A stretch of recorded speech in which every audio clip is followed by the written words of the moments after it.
my undergraduate degree is in history, and I love history. I study history all the time. And like a lot of people don't realize that coffee is the reason why we had the Enlightenment. We had the French Revolution, we had the American Revolution, we had the... Wait a minute, all because of coffee? Yeah, because before coffee, the average European and North was American... lazy and No, they were drinking beer. Oh, they were. For breakfast, noon, and dinner. They were drunk. And coffee gave them clarity and had them realize, my life sucks. I need to do something about it. In Neil Stephenson's Quicksilver trilogy, he talks a lot about the coffee shops of Amsterdam and London. In the 18th century, coffee became the thing, but I never thought of it as powering the Enlightenment. Absolutely. Absolutely. Coffee is responsible for everything.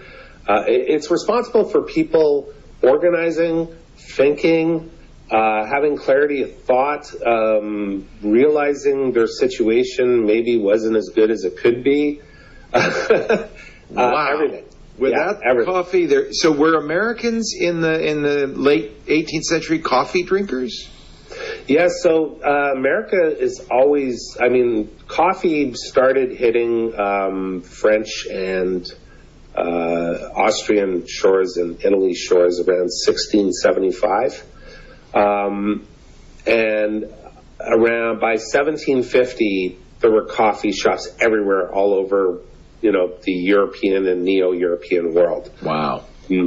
But then the reason why Britain went to tea is because coffee was essentially controlled by the Dutch and to a lesser extent the Spanish. Right. And the Dutch cut off they were charging excessive taxes and everything else to the English for their coffee. I mean, Lloyd's of London, the famous insurance company, started off as a coffee house.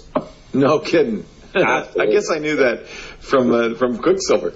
Wow, that is amazing. And then, of course, we think of the Boston Tea Party. I think by 1776, the Brits and by extension the American colonies were tea drinkers. No? No. So in the case of the United States, so coffee did not start making its way to Central America until about 1750. And it was all smuggled because the Dutch wanted to control the trade. So the Dutch controlled the African sources for it. They introduced coffee to Java in Indonesia, which was another one of their colonies. But they were really, really strict about the cherry and everything else being exported elsewhere. In fact, they wouldn't let it happen. So the coffee that made its way to Central America first and then Brazil second actually was all smuggled in. It was all smuggled in by people who wanted to try and plant the seed there and grow coffee. And so by around 1750 or so, the plantations in Central America and Brazil had really started to take off. At that point, the United States, or the British colonies, before that, they were importing coffee from Central and South America direct. They were bypassing the Dutch. Huh. Yeah.